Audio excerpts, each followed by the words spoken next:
కేంద్ర బడ్జెట్ లో తెలంగాణకు జరిగిన అన్యాయంపై అసెంబ్లీలో వాడివేడి చర్చ జరిగింది. సో దీనికి సంబంధించి ఢిల్లీలో నిరసన తెలియజేస్తామంటున్నారు తెలంగాణ ముఖ్యమంత్రి రేవంత్ రెడ్డి. అయితే ఒకవేళ ముఖ్యమంత్రి మంత్రులు గనక ఢిల్లీకి వెళ్లి దీక్షలో కూర్చుంటే మేం కూడా మద్దతు తెలుపుతామంటోంది బీఆర్ఎస్. ప్రస్తుతం మా ప్రతినిధి ప్రభాకర్ మనకి లైవ్ లో జాయిన్ అవుతున్నారు మరింత సమాచారం అందించడానికి. ప్రభాకర్, ఢిల్లీలో ధర్నాకు దిగుతామని సీఎం ప్రకటించారు. అలాగే హరీష్ రావు కూడా ఒకవేళ సీఎం మంత్రులు వెళ్తే మేం కూడా వెళ్లి ధర్నాలో కూర్చుంటామని చెప్తూ ఉన్నారు. సో ఇవన్నీ జరిగే అవకాశాలు కనిపిస్తున్నాయా? ఎందుకంటే అందరూ ఒకే మాట మీద ఉన్నారు, తెలంగాణకు అన్యాయం జరిగింది కేంద్ర బడ్జెట్ లో అని.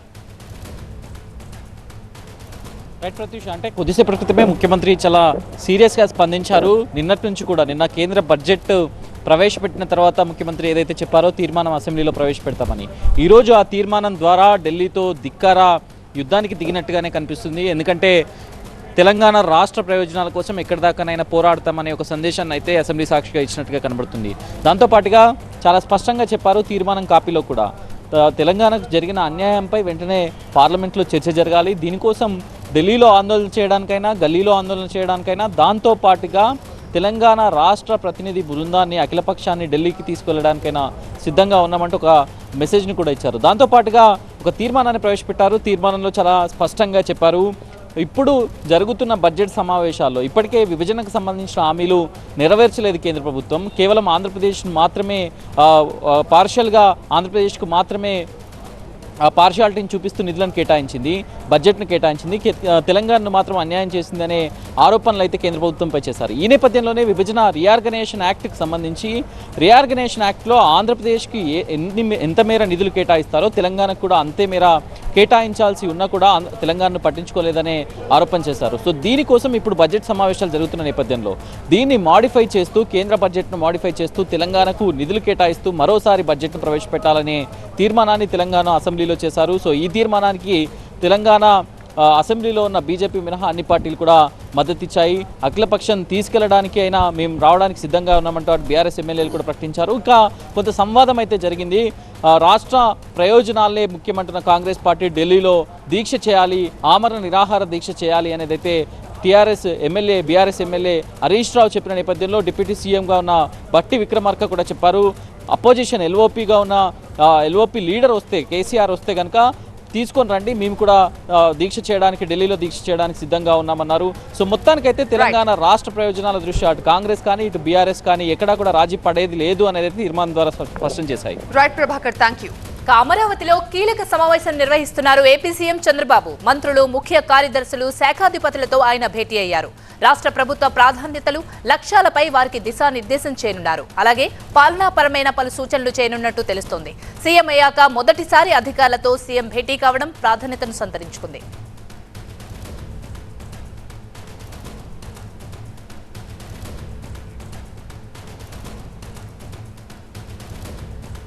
మరింత సమాచారాన్ని మా ప్రతినిధి ఈశ్వర్ అందిస్తారు. ఈశ్వర్, సీఎం అయ్యాక ఫస్ట్ టైం అధికారులతో భేటీ అవుతున్నారు, ఏ అంశాలపై చర్చిస్తున్నారు, పూర్తి డీటెయిల్స్ ఏంటి? చంద్రబాబు ముఖ్యమంత్రిగా 4వసారి బాధ్యతలు స్వీకరించడం, అలాగే కొత్త ప్రభుత్వం ఏర్పాటు కావడం, కొత్త మంత్రులు క్యాబినెట్లోకి రావడంతో పాటు అధికారులకు సంబంధించిన బదిలీలన్నీ కూడా దాదాపుగా పూర్తయ్యాయి. కీలకమైన బదిలీలు అయితే అన్ని శాఖలకు సంబంధించిన చీఫ్ సెక్రటరీలు కావచ్చు, ప్రిన్సిపల్ సెక్రటరీస్ కావచ్చు, తర్వాత లెవెల్స్లో ఉంటున్న హెచ్ఓడీస్ కావచ్చు, వీళ్ళందరి బదిలీలన్నీ దాదాపుగా పూర్తయ్యాయి. కాబట్టి అందరితో కలిసి ఒక సమావేశాన్ని ఏర్పాటు చేయడం ద్వారా కొత్త మంత్రుల్ని అధికారులకి మధ్య పరిచయ కార్యక్రమాన్ని ఏర్పాటు చేయడం ప్రధాన ఉద్దేశంగా కనిపిస్తోంది. అదే సమయంలో ముఖ్యమంత్రి చాలా రోజుల నుంచి తీవ్ర విమర్శలు చేస్తున్నారు. గత ప్రభుత్వ హయాంలో అధికారులు చాలా నిర్లక్ష్యంగా వ్యవహరించారన్న రిపోర్ట్స్ మా దగ్గర ఉన్నాయి, చాలా బాధ్యతారహిత్యంగా వ్యవహరించారన్న రిపోర్ట్స్ ఉన్నాయి. చాలా వరకు అట్లాంటి వాటిని రెక్టిఫై చేసుకోవాల్సిన అవసరం ఉంది అంటూ ఆయన ప్రతి సమావేశంలో చెప్పే ప్రయత్నం చేస్తూ వస్తున్నారు. నిన్న కూడా ప్రతి సమావేశంలో నిన్నటి నుంచి ఆయన కోట్ చేస్తుంది ఏంటంటే, మదనపల్లి సబ్ కలెక్టరేట్కి సంబంధించి ఫైర్ జరిగిన సందర్భంలో కూడా అధికారులు ముందు రోజు అర్ధరాత్రి 11:30 సమయంలో అగ్ని ప్రమాదం జరిగితే తెల్లవారి 10 గంటల వరకు జిల్లా ఉన్నత ఉన్నతాధికారులకు కూడా ఈ సమాచారం తెలియలేదు. దీంతో ఇట్లాంటి వ్యవస్థ చాలా నిర్లిప్తంగా తయారైంది. ఇట్లాంటివి వాటికి తావు లేకుండా అందరూ వేగంగా కదలాల్సిన అవసరం ఉంది. రాష్ట్రాన్ని పునర్నిర్మించుకునే క్రమంలో అధికారుల పాత్ర చాలా కీలకంగా ఉంటుంది. కాబట్టి మీరందరూ దానికి తగ్గట్టుగా ప్రభుత్వ ఆలోచనలకి ప్రభుత్వ వేగానికి తగ్గట్టుగా అందరూ సిద్ధం కావాల్సిన నేపథ్యం ఉంది అని చెప్పే ప్రయత్నాన్ని చాలా గట్టిగా చేస్తున్నారు. అదే ముఖ్యమంత్రి అదే క్రమాన్ని, ఎందుకంటే ప్రభుత్వం చాలా ప్రాధాన్యాలను ఇప్పుడు తీసుకునే అవకాశం ఉంటుంది. కొత్త రాజధానిని ఏర్పాటు చేయడం దగ్గర నుంచి అలాగే పోలవరం సంబంధించింది కావచ్చు, చాలా మౌలికమైన అంశాలు చాలా ఉన్నాయి. అలాగే ఇన్ఫ్రాస్ట్రక్చర్ డెవలప్మెంట్కి సంబంధించిన కానీ ఇన్వెస్ట్మెంట్స్కి సంబంధించిన అంశాలు కానీ చాలా ఉన్నాయి. కాబట్టి ఇవన్నీ ఇన్వెస్ట్మెంట్స్ రాష్ట్రానికి రావాలన్నా లేకపోతే ఇన్ఫ్రాస్ట్రక్చర్ డెవలప్ కావాలన్నా వేగంగా ముందుకు వెళ్లాల్సిన అవసరం ఉంటుంది. కాబట్టి ఆ మేరకు ప్రభుత్వ ఉద్దేశాలని ఆలోచనల్ని అర్థం చేసుకుని ప్రభుత్వ లక్ష్యానికి అనుగుణంగా పనిచేసే విధంగా మీరందరూ ముందుకు కదలాలన్న ఉద్దేశాన్ని ముఖ్యమంత్రి ఈరోజు చాలా స్పష్టంగా ఈ సమావేశంలో వెల్లడించబోతున్నారు. అదే రకమైన అజెండాతో ఈ సమావేశం సాగుతుంది. మరొకవైపు ఓట్ ఆన్ అకౌంట్ బడ్జెట్కి సంబంధించి కూడా ఇప్పటివరకు ప్రభుత్వం అధికారంలోకి వచ్చిన తర్వాత ఇంకా పూర్తిస్థాయి బడ్జెట్ ప్రవేశపెట్టలేదు. సో ఈ నెల 31 వరకు ఓట్ ఆన్ అకౌంట్ బడ్జెట్ ఉంటుంది. ఈ లోపల మళ్ళీ ఒక 2 నెలల పాటు ఓట్ ఆన్ అకౌంట్ బడ్జెట్ని ఎక్స్టెండ్ చేసే ఆలోచనలో ప్రభుత్వం ఉంది. సో ఈ నేపథ్యంలో ఆయా శాఖలకు కావాల్సిన పద్దులు, ఆయా శాఖలకు కావాల్సిన అవసరాలకు సంబంధించి కావచ్చు, ఆయా శాఖల నుంచి వస్తున్న రాబడికి సంబంధించిన అంశాలను కూడా ఈరోజు ఈ సమావేశంలో తెలుసుకునే అవకాశం ఉంది. సో చాలా కీలకమైన సమావేశంగా దీన్ని చూడాల్సిన అవసరం ఉంది. వీటన్నిటితో పాటు మరొక కీలకమైన అంశాన్ని కూడా ఈ అజెండాలో చేర్చారు.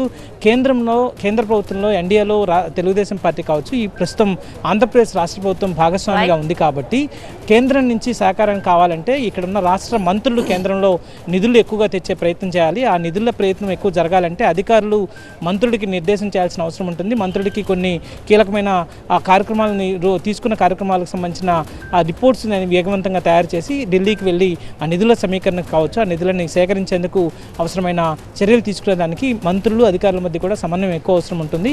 సో ఈ దిశగా కూడా ముందుకు వెళ్లాల్సిన బాధ్యత ఉందన్నట్టుగా ముఖ్యమంత్రి సమావేశంలో చెప్పే అవకాశం ఉంది.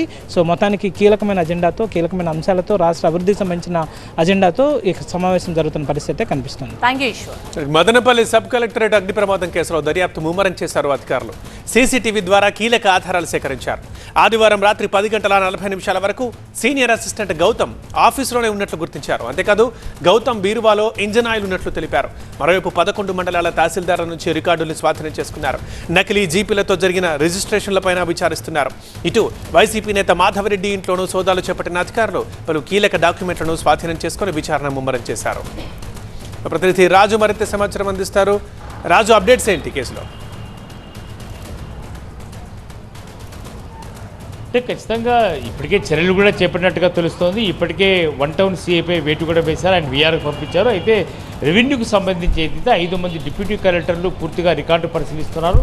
11 మండలాలకు సంబంధించిన తహసీల్దార్ కార్యాలయం నుంచి వచ్చిన రికార్డులను కూడా పరిశీలించేందుకు ప్రత్యేకంగా 5 మంది డిప్యూటీ కలెక్టర్ల టీంలు కూడా ఏర్పడింది. అయితే ప్రత్యేకించి ఇన్వెస్టిగేషన్ టీమ్స్ ఏం చేస్తున్నాయంటే సీసీ కెమెరా ఫుటేజ్తో పాటు ఈ ఘటన జరగడానికి ప్రధాన కారణం ఇది యాక్సిడెంట్ కాదు, ఇన్సిడెంట్ అని చెప్పి ఇప్పటికే తేల్చారు. కాబట్టి కుట్రపూరితంగా జరిగిన ఈ అగ్ని ప్రమాదంగా సృష్టించే ప్రయత్నం చేసినటువంటి ఈ కేసులో అసలు నిప్పు కేసులో నిజాలు తెచ్చే ప్రయత్నం అయితే పోలీస్ యంత్రాంగం చేస్తుంది, మరోవైపు రెవెన్యూ యంత్రాంగం చేస్తుంది. ప్రధానంగా రెవెన్యూ శాఖ స్పెషల్ చీఫ్ సెక్రటరీగా ఉన్నటువంటి సిసోడియానే పూర్తిగా దృష్టి సారించారు.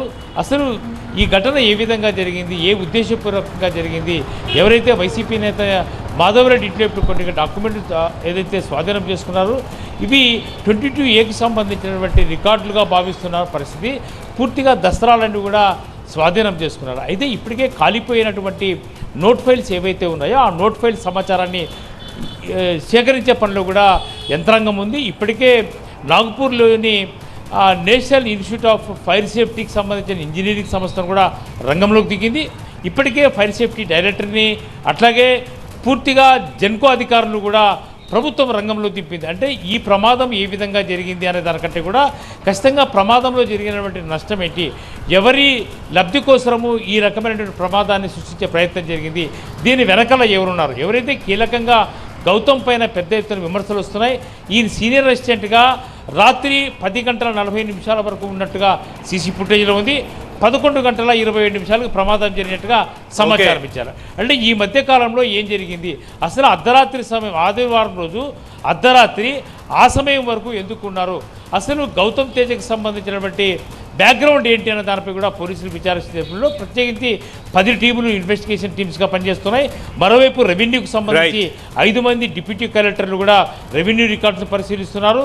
ఇందుకు సంబంధించి రెవెన్యూ డివిజన్లో ఉన్నటువంటి అన్ని మండలాల రికార్డులతో పాటు వేగంగా ఎంక్వైరీని ప్రారంభించే పనులు అయితే ప్రభుత్వం నేపథ్యంలో ఖచ్చితంగా ఈ ఘటనకు కారణమైన అందరినీ కూడా బయట పెట్టేందుకు ప్రభుత్వం కూడా సిద్ధంగా ఉన్నట్టుగా స్పష్టమవుతుంది. పూర్తిగా ఇన్వెస్టిగేషన్ చాలా లోతుగానే కొనసాగుతుంది. రైట్ రాజు. ఇక విశాఖను గ్రీన్ సిటీగా మార్చడమే కూటమి ప్రభుత్వ లక్ష్యమన్నారు deputy CM Pawan Kalyan. Visakha pollution పై పలువురు నేతలు లేవనెత్తిన ప్రశ్నలకు పవన్ సమాధానమిచ్చారు. విశాఖలో పారిశ్రామిక అభివృద్ధితో కాలుష్యం పెరిగిందన్నారు. తీవ్ర కాలుష్య నగరంగా విశాఖను పీసీబీ గుర్తించిందన్నారు. పరిశ్రమల నుంచి వచ్చే వ్యర్థాలను శుద్ధి చేయడానికి పొల్యూషన్ కంట్రోల్ బోర్డు పరిశీలిస్తోందన్నారు. ఇప్పటికే గ్రీన్ విశాఖ కార్యక్రమాన్ని చేపట్టామన్న పవన్ 7,000 ఎకరాల్లో 40 లక్షల మొక్కలు నాటామని తెలిపారు. మరింత సమాచారం మా ప్రతినిధి ఖాజా అందిస్తారు. ఖాజా, ఇంకా పవన్ కళ్యాణ్ ఏం మాట్లాడారు? మరోవైపు ఎలాంటి సొల్యూషన్స్ ని పరిశీలిస్తున్నారు?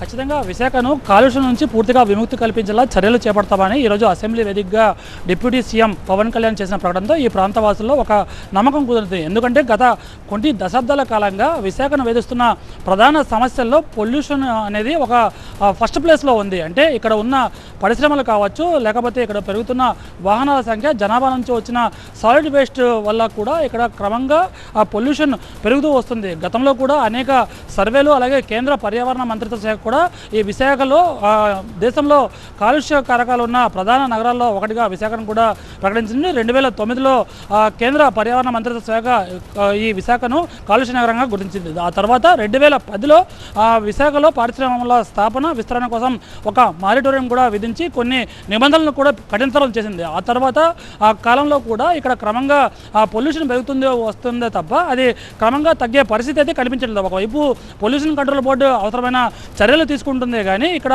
పొల్యూషన్ మాత్రం కంట్రోల్ కావడం లేదు. ప్రధానంగా విశాఖ పోర్ట్లో దాదాపుగా 33 బెర్తులు ఉన్నాయి. అందులో దాదాపుగా 20 బెర్తుల్లో కార్గో హ్యాండ్లింగ్, పొల్యూషన్ కారకాలు అయ్యే కార్గో హ్యాండ్లింగ్ ఓపెన్గా సాగిపోతుందని ఈరోజు స్వయంగా south MLA Vamshi Krishna Srinivas Yadav assembly వేదికగా ప్రశ్నోత్తరాల సమయంలో లేవనెత్తారు. దీంతోపాటు మరో ఎమ్మెల్యే గణబాబు కూడా, టీడీపీకి సంబంధించిన మరో వెస్ట్ ఎమ్మెల్యే గణబాబు కూడా విశాఖలో చెలరేగిపోతున్న కాలుష్యం గురించి ప్రస్తావించిన నేపథ్యంలోని డిప్యూటీ సీఎం పవన్ కళ్యాణ్ దీనికి సమాధానంగా ప్రత్యేకంగా ఒక ప్రకటన చేశారు. అయితే స్వయంగా త్వరలోనే ఈ విశాఖలో పర్యటించి దీనికి సంబంధించిన కాలుష్యానికి సంబంధించిన ఒక విముక్తి కల్పించిన చర్యలు తీసుకుంటాం. ఇప్పటికే గ్రీన్ సిటీగా 40 లక్షల మొక్కలు ఇప్పటికే నాటడం జరిగింది. దీంతోపాటు భౌతికంగా ఈ ప్రాంతంలో పర్యటించి ఈ ప్రాంతంలో ఒక అవగాహనకు వచ్చి ఇక్కడ అధికారులతో స్వయంగా మాట్లాడి ఈ కాలుష్యాన్ని తగ్గించేందుకు అవసరమైన అన్ని చర్యలు తీసుకుంటామని ప్రకటించారు. దీంతోపాటు గతంలో అంటే ఎమ్మెల్యేగా కాకముందు పవన్ కళ్యాణ్ స్వయంగా ఈ విశాఖలో పర్యటించారు. పోర్టు ప్రాంతంలో పర్యటించి ఒక సమావేశం సభను కూడా ఏర్పాటు చేసి అక్కడ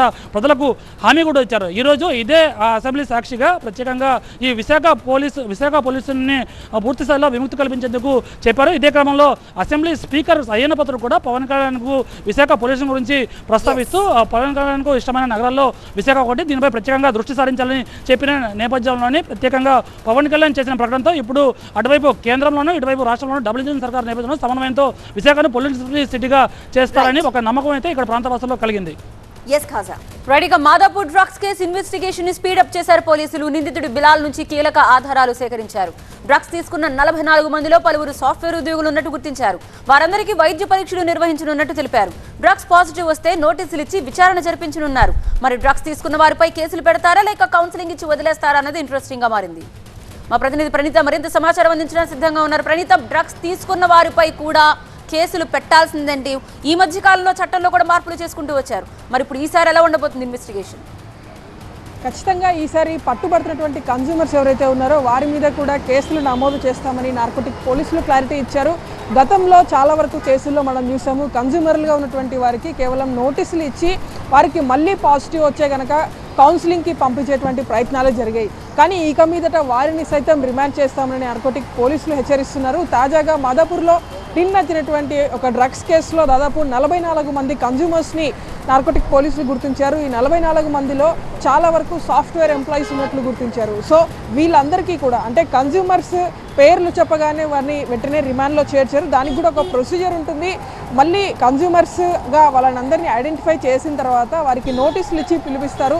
సో పిలిపించిన తర్వాత వాళ్ళు ఇన్వెస్టిగేషన్కి అటెండ్ అయ్యాక వారికి మళ్ళీ డ్రగ్ పరీక్షలు నిర్వహిస్తారు.